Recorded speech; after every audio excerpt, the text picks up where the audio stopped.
I won't be defined by your dreams, committed to my goals, yeah. Gotta do my own thing, keep up the hustling. I won't be defined by your dreams, committed to my goals, yeah. Gotta do my own thing, keep up the hustling. Hi, welcome to Hustleburg.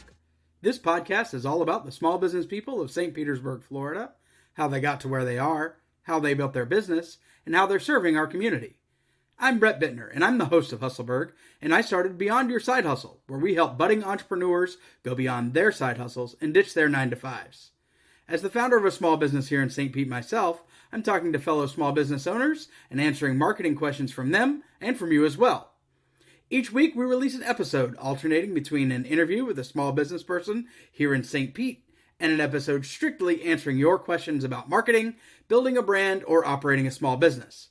There are also a few bonus mini episodes on the horizon, so keep an eye out for those.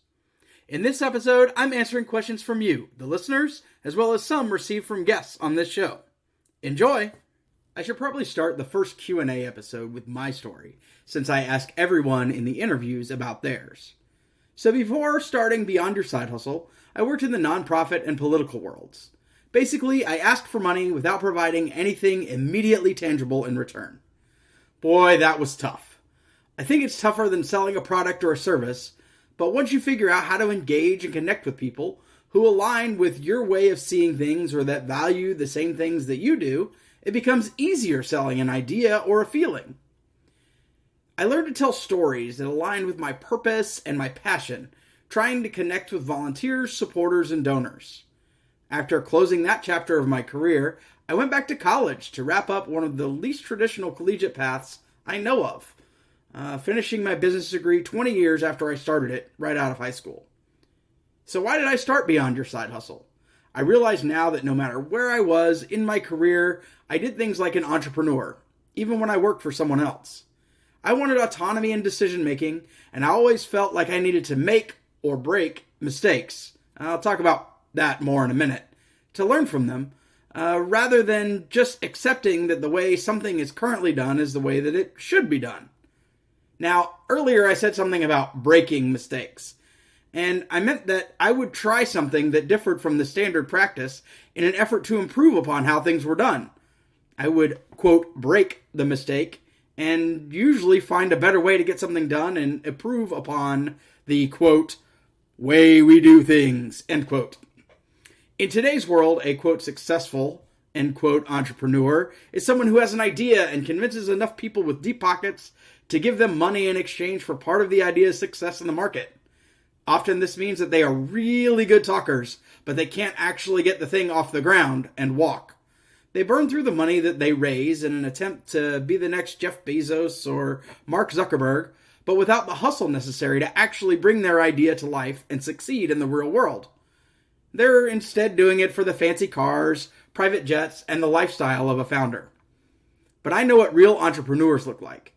They look like my godmother, who built multiple businesses and continues to work to this day in one of those at 80 years old. She didn't ask billionaire buddies to fund things while she transformed an idea into a product or service and brought it to market.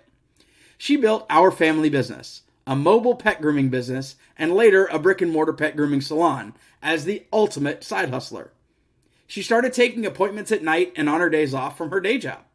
She built a clientele that remains loyal to her to this day. I can't imagine how successful she might have been had she been as good at marketing and building her business as she was at grooming dogs and cats. If she'd had the advantage of digital marketing, she probably wouldn't have been limited to the south side of Atlanta, and there would likely be a chain of yuppie puppy pet grooming shops across the country. People like her are passionate and knowledgeable about what they do, especially when they are doing it to ditch their careers to be in business for themselves. Unfortunately, for many of them, they aren't as good at branding themselves as they are at grooming dogs or cutting grass or creating music. They are why I started Beyond Your Side Hustle.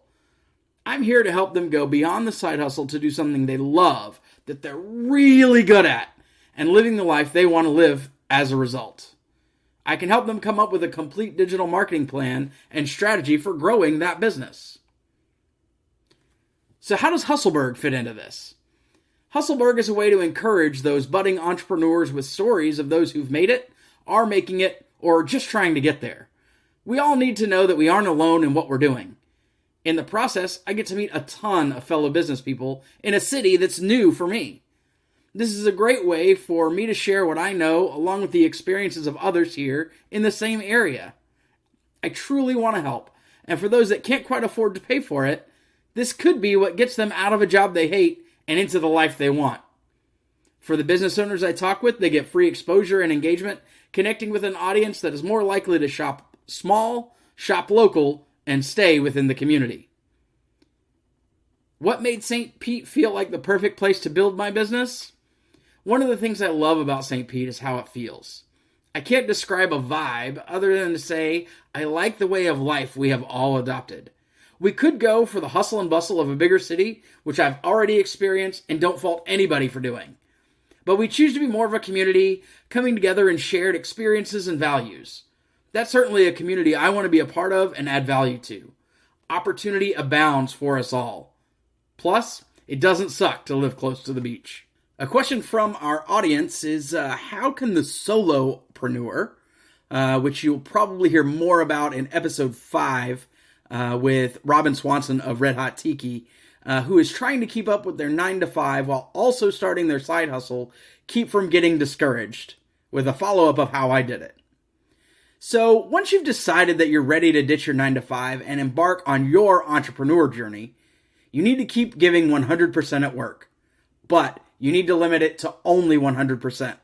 I know that sounds a little weird, but you can't give it the free space in your head outside the time you give at the office. That space outside the office is for you and your dreams. They've only paid for what you're doing there 9-to-5. Then you need to start thinking about why your side hustle is your passion. Why is this it? You'll notice in the interviews on this podcast that I start each of them with the why question, because I want to know what drives them. Even when I consult with a potential client, I ask repeatedly, and it's likely maddening in the moment because they probably feel like they are answering an inquisitive 5-year-old who only has one question in his toolbox. Why? In interviews and consultations, I have to know that you know why you're doing something. I have to know why you are motivated to do it. I have to know why this is it. And you also need to know what drives you and why you're passionate about it. Everything that you will do becomes about the mission of why. Why? And when I'm talking with someone, it usually takes the third or the fourth why to truly understand your meaning in doing this. And then when you can make that the focus of everything that you do, it makes all of your business decisions, it makes all of your conversations, it makes all of the things that you do regarding your side hustle and eventually your business about your why. And when you can serve your why, you're not going to be discouraged. You're never going to get burned out. And you will always be focused on the real reason why you're doing it. So that's how I did it. I started with asking why. I got rid of the 9-to-5 so that I could help other people do exactly the same. So one of the questions that I received, and if you do have a question, please go to beyondyoursidehustle.com/podcast question. The question that I got for this episode is, what are some good podcasts, books, or documentaries for the budding entrepreneur? I'm going to give you top 5s for the books and podcasts for the budding entrepreneur, and just some generalized advice when it comes to documentaries. If you're a reader, I highly recommend beginning with Simon Sinek's Start With Why. And I say that you should read that before anything else in the business management or leadership space, because as I noted at the top of the episode, being able to answer the why question makes so many of your decisions and helps you define the actions that you will take for you. And his book really lays out the case for how important that question really is. I would say the next thing that I would probably read would be Donald Miller's Building a Story Brand. It's a very must-read early on. It details how you tell the story of who you are, what you do, and how you'll help your customer. And as you listen to this more, this will make a lot more sense, but it also details why you should be the genie rather than Aladdin. And like I said, in future episodes, I'm sure we'll get into what that means about why you should be the genie rather than Aladdin.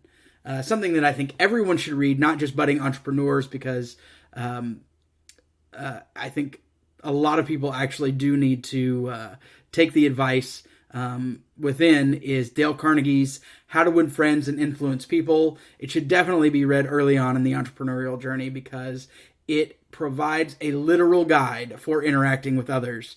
And you would be surprised how many people fail at that, despite having been in business for years and even being seen as successful. They really do not do a good job of interacting with others. Next on that top 5, and these are in no particular order of importance, just some that I think you should probably read earlier than others.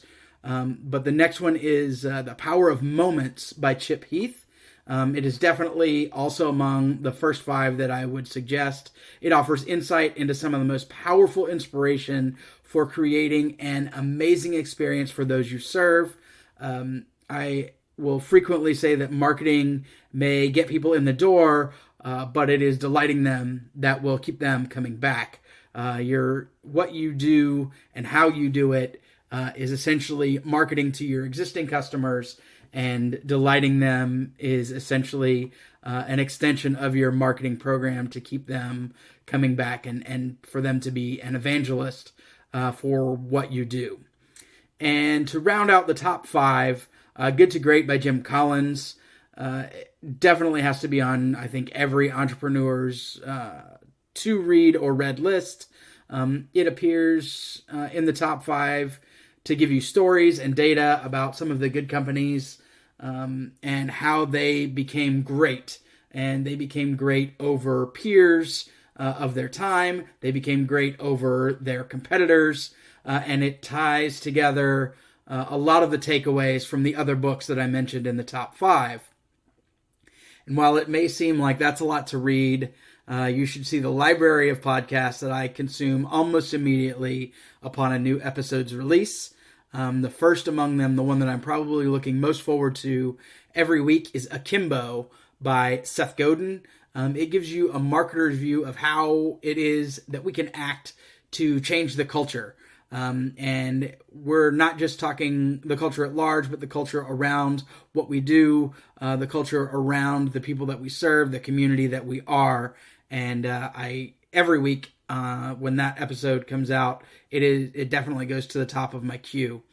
I also really love Entre Leadership, which is now hosted by Alex Judd, formerly hosted by Ken Coleman. It offers you a glimpse into some of the top minds in business. It's primarily an interview podcast.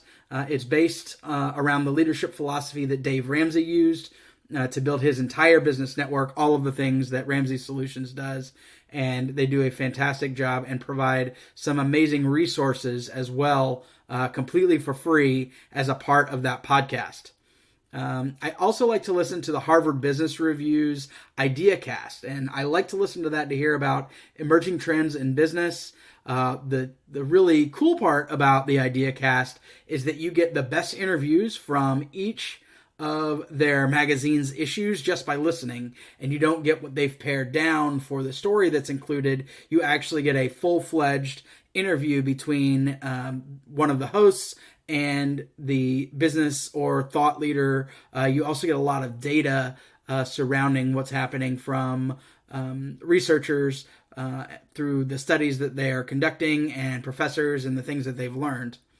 I also absolutely love to listen to the John Maxwell Leadership Podcast, which gives you insights about how to be a leader. And trust me, when your business grows beyond solopreneur status, you're going to need the ability to be a leader. John Maxwell has written many books on the subject of leadership. It's amazing that none of them made the top 5 in the book section, but I wanted to keep it solely focused on small business and some of the things up there. But his entire library is just absolutely amazing. Taught many leadership lessons. The podcast takes a deeper dive into those lessons, into how you can bring those ideas to work in your own life. And then finally, to round out the top 5, I'm going to give you the absolute holy grail of marketing knowledge. You'll hear me frequently talk about looking for attention, and this is kind of where that idea for me came from. And it's the Gary V audio experience. It is a daily dose of drinking from the fire hose of marketing. And I do have to admit that at first I didn't like Gary Vaynerchuk. His style turned me off. But I did listen beyond that first impression. I heard him as part of panels on other podcasts and as part of other programs. And I found that he really understands what we're all looking for in business, and that is the attention for our brand. We're looking for the attention necessary to sell what we sell and to do what we do. And the audio experience is a variety of different ways for you to consume that, whether it's a keynote and Q&A that he has given, whether it is an interview that he's done for radio or television and had the audio stripped. It is an awesome documenting of the process, where you get to see an aspect of what he does in a way that is very useful and very educational. Now, when it comes to documentaries, I'm going to have very generalized advice here because I can't think of anything in particular that jumps out at me, but I will say that you should watch history documentaries, because everything that has happened will happen again. It's just a matter of it's just a matter of timing and how some circumstances might be a little bit different. But if you understand how things happened, you can be ready to jump in when it's about to happen again in a new medium or a new way. So by knowing the past, you're going to be better able to forecast the future and position yourself in a way that really captures the attention you need for whatever it is that you do. And with that, we're going to go ahead and wrap this first episode of the Q&A, the first Q&A episode, episode 2. I look forward to getting questions from you again. If you have any questions that you'd like to hear answered on the podcast, please reach out at beyondyoursidehustle.com/podcast question. And if you'd like to be a guest in one of the interview episodes, please let us know by going to beyondyoursidehustle.com/podcast guest. I want to thank you guys so much for listening, and I look forward to the questions that you have for us in upcoming Q&A episodes. You did it! You've just listened to Hustleburg. To thank you for listening, we have a free guide to help you get started marketing your business online, aptly named our Getting Started Guide, available at beyondyoursidehustle.com/gettheguide. See how to begin with the first 3 things you should be doing for your business online. Speaking of businesses, if you're a small business owner and you have a question about marketing, building your brand, or operating your small business that you'd like to have answered on an episode, just go to beyondyoursidehustle.com/podcast question and keep listening to hear it answered during one of our Q&A episodes. If you're local to St. Pete and you'd like to be a guest on an episode of Hustleburg, just let us know. Go to beyondyoursidehustle.com/podcast guest. If you found something of value in this podcast, please take a moment to subscribe, rate, and review on your favorite podcast app. This is something small that you can do to help us shine the spotlight on the great businesses St. Pete has to offer. Music in this episode by my friend Rhymer Educator. You can listen to his latest album, as well as his most recent single, No Fear, on Spotify, Tidal, iTunes, or wherever you listen to great music. Thanks so much for listening, and we look forward to telling you how we do business in the Burg.